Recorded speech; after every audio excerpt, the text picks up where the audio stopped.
I think we've also discussed that in the behind the scenes, but we can also mention it right here. So for Broken, we started like this, or you started the track actually, because at the first place it was your track, like it was like back in 2020, sort of in March, I don't know. And then you sort of came to me and showed me the track, and I was like from the beginning blown away, because I was just, oh my god, that has a very unique feeling to it. And then it sort of evolved. So I don't know, like when did you start it first, like setting down the first chords, the first idea?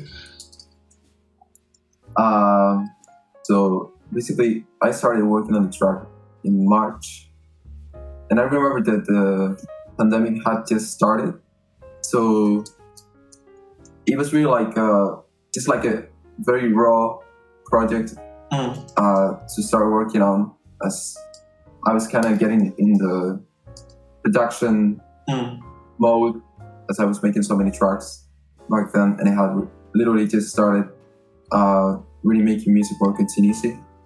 And basically one afternoon I just sat down and really just started messing with my guitar, and I recorded the lead guitar of the track, and all started from there, basically.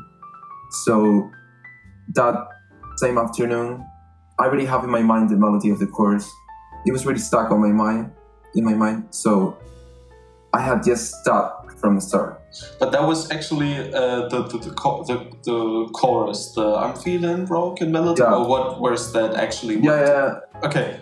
Like, the right chorus, from the beginning. And like, what did you do? Did you just record it, or did you like took your phone and just recorded a quick memo, or did you just? No, I didn't even record a voice memo. I just had it stuck in my mind. Seriously. Okay. I had the repetition, like.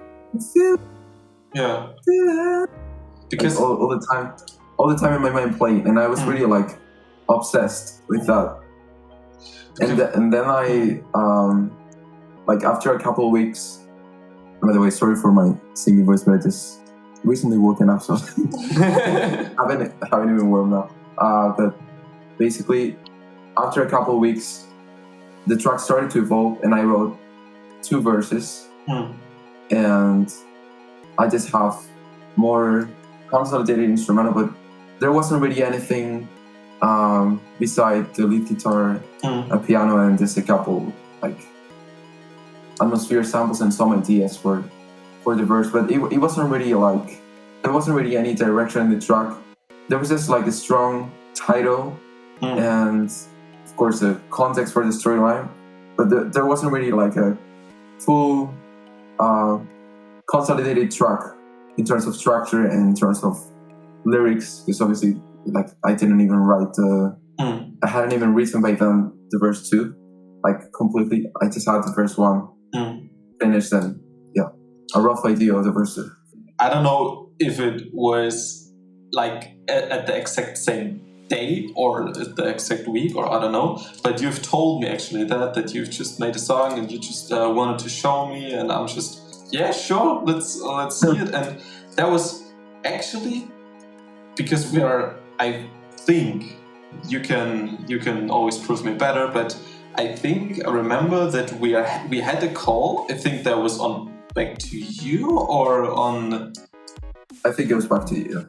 I don't know which track we worked on. But it's been a mixture of projects. A lot of projects that we worked on. I think like 1.5 hours or 2 hours. That was back at the time when you still lived in Spain, in comparison to now in Canada, where the time difference is so much bigger.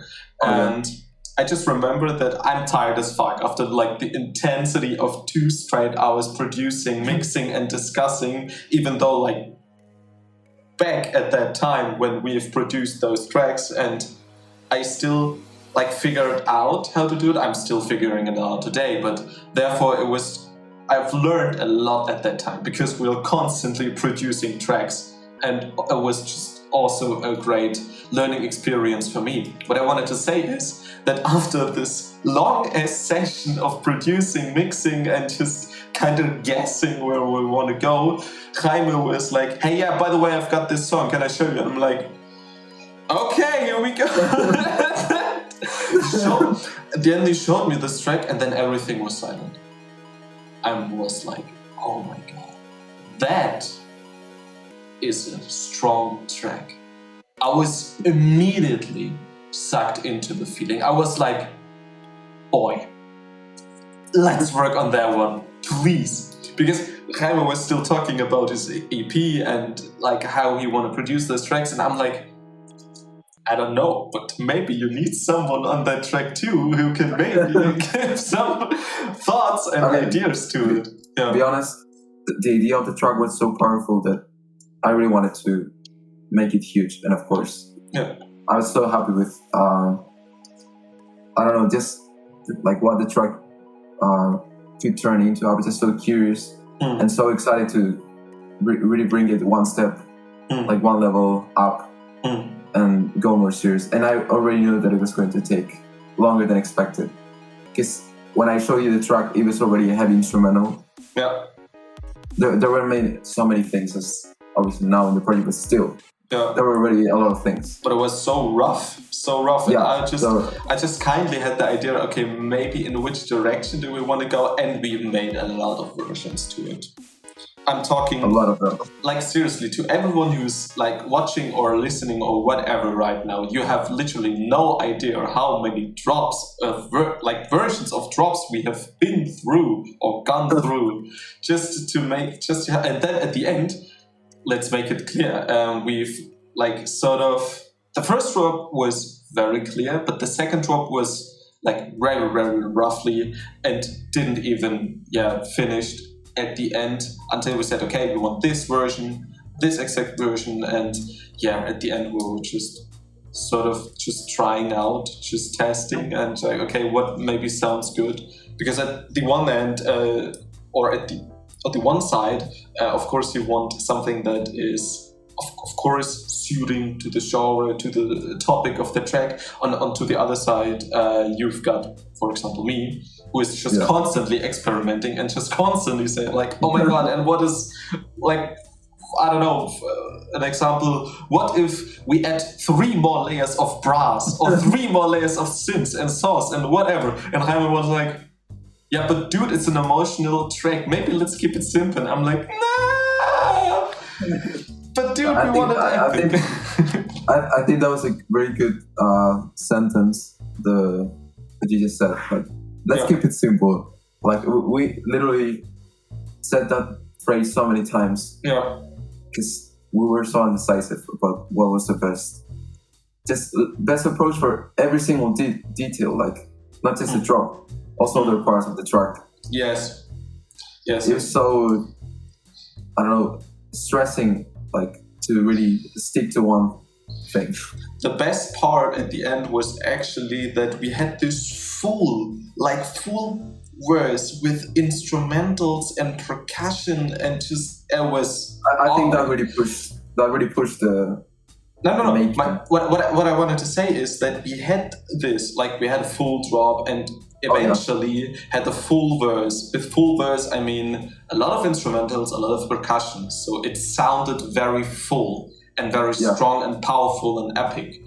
But then Jaime was, dude, this is just the intro. let's just destructurize it. Let's just keep it very, very minimalistic and simple. And then we started with just the vocal. I don't know if we added a pad at the end, at the intro, I don't know. And then just the guitar. And that's it. Yeah. But at the end, that was the best solution that we may come up, like, ever to this track. And I'm really thankful. The learning from this track is definitely that most of the times when a track is so meaningful, you just need less. Yeah. You usually need less. There's already so much expressivity and emotion behind it. It's just like that. If your melody and just the core of your song is strong enough, sometimes less is more. Okay, and even maybe that's a last a point that I wanted to make. at the drop especially, like we have gone through like 30, I don't know how many types of drops, but I have no idea. at the end there was actually a very good like misconception, or a sort of like a time when we had like 4 counter melodies, 1 or 2 main melodies, and then the vocal as a counter melody again. You heard like 5 different melodies at the time, and then the chorus, and then the percussion. We were like, okay, dude, that's way too much. But it was too much. Yeah, it was too much. But at the end, I think we have found a very good way to approach it. Powerful, but emotional, and minimalistic at the same time. I think that at the end is... Word, yeah. Yeah, that is maybe what we should say in a nutshell.